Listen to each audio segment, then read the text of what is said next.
it is fucking true. Wow.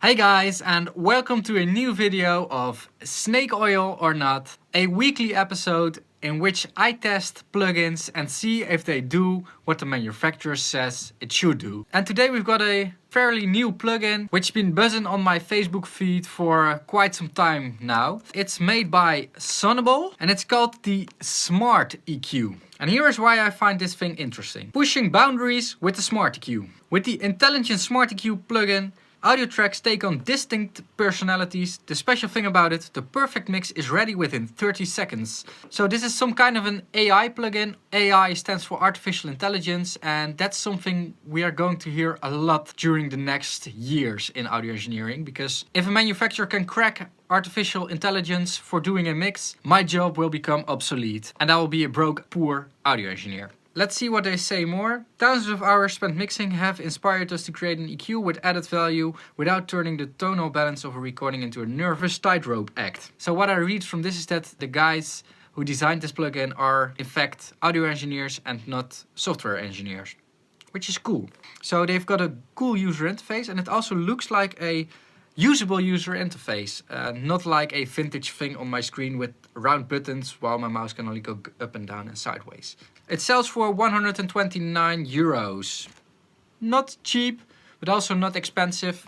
A comparison, this EQ sells for about 250 euros. And this is only mono, and a plugin is of course as much channels as you want.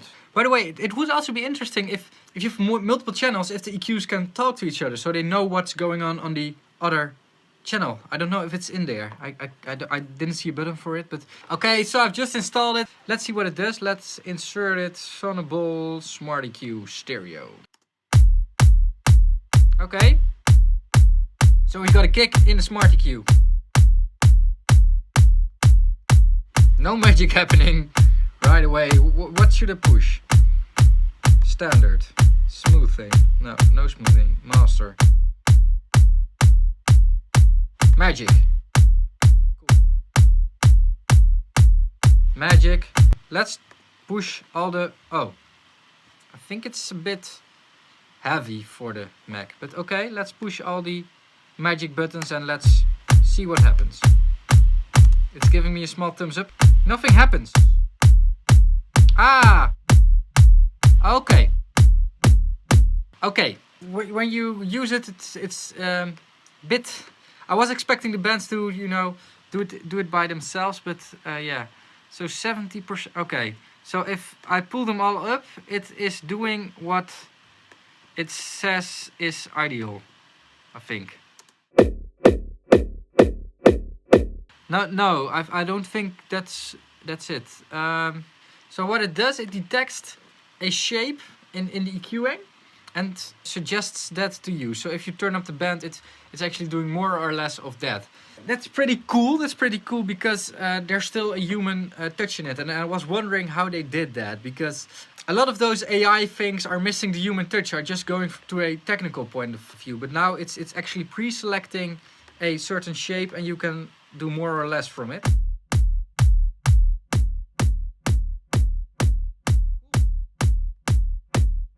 I'm really impressed with the user experience right now.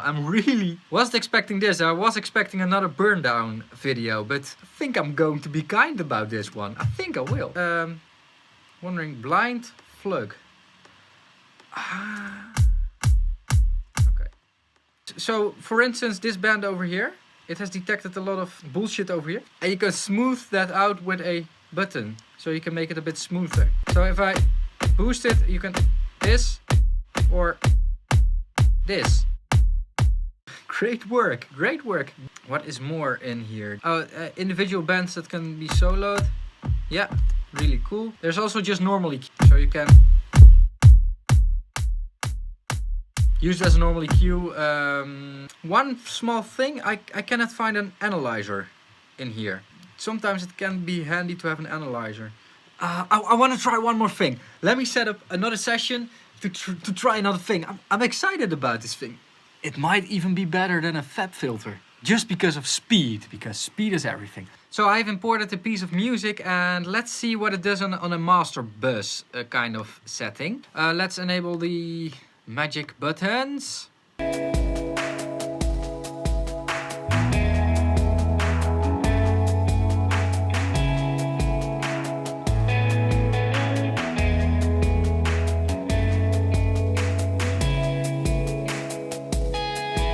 Okay, so this is cool. If it's doing... What happened in my brain is this.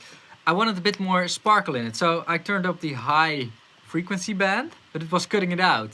And simple thing is, if you're not agreeing with it, you turn it down. And then it does the other thing. So...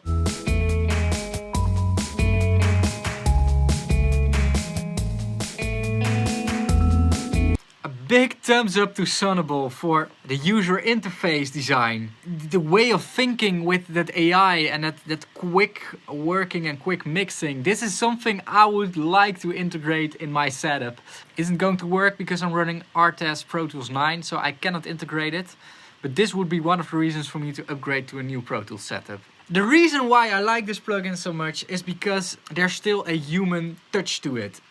It chooses frequency or bands for you, a bit more complex bands than you would ever make with a normal EQ, but you still keep control of your sound and you can really quickly adjust things of sound like they say in 30 seconds. It is fucking true! Wow. 129 euros, really, if you are producing and sometimes need quick EQing for some small sounds, go buy it. Really, go buy it. That's my advice, go buy it. So, is this plugin snake oil or not? Well, you can guess it. It isn't. It's a great plugin. And if you're working in the box, mixing in the box, need a good EQ, apart from a fab filter, this is the one you should choose. And if you don't like what the magic thing is doing, you can quickly adjust it to a normal bell filter. So this video worked out a bit differently than I expected, but that's also cool. I gotta be honest, if something is good, it's just good. I hope you liked this video. If you did, give a thumbs up. If you didn't, give a double thumbs down. If you haven't already, you can subscribe to my channel over here, and you can check out a few other videos of me over here. I want to thank you all for watching, and I will see you in the next video. Bye bye.